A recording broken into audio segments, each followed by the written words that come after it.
اور جب تمہارے لڑکے بالغ ہو جائیں تو ان کو بھی اسی طرح اجازت لینی چاہیے جس طرح ان سے اگلے یعنی بڑے آدمی اجازت حاصل کرتے رہے ہیں۔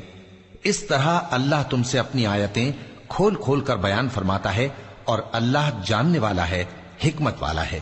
اور بڑی عمر کی عورتیں جن کو نکاح کی توقع نہیں رہی اور وہ زائد کپڑے اتار کر سر ننگا کر لیا کریں تو ان پر کچھ گناہ نہیں، بشرطے کہ اپنی زینت کی چیزیں نہ ظاہر کریں، اور اگر اس سے بھی بچیں تو یہ ان کے حق میں بہتر ہے، اور اللہ سنتا ہے، جانتا ہے۔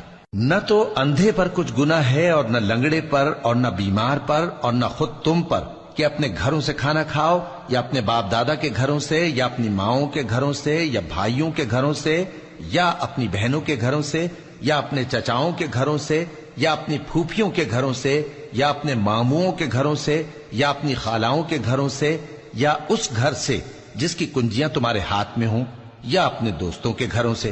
اور اس کا بھی تم پر کچھ گناہ نہیں کہ سب مل کر کھانا کھاؤ یا جدا جدا۔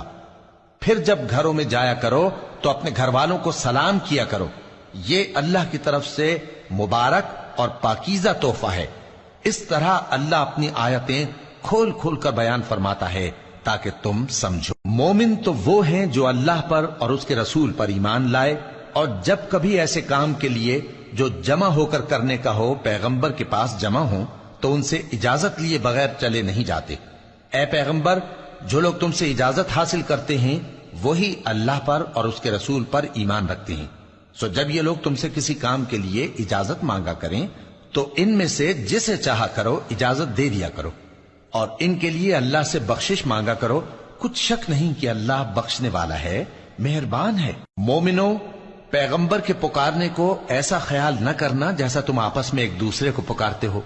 بے شک اللہ کو وہ لوگ معلوم ہیں جو تم میں سے آنکھ بچا کر کھسک جاتے ہیں۔ تو جو لوگ ان کے حکم کی مخالفت کرتے ہیں ان کو ڈرنا چاہیے کہ ایسا نہ ہو کہ ان پر کوئی آفت پڑ جائے یا تکلیف دینے والا عذاب نازل ہو۔ دیکھو، جو کچھ آسمانوں اور زمین میں ہے سب اللہ ہی کا ہے۔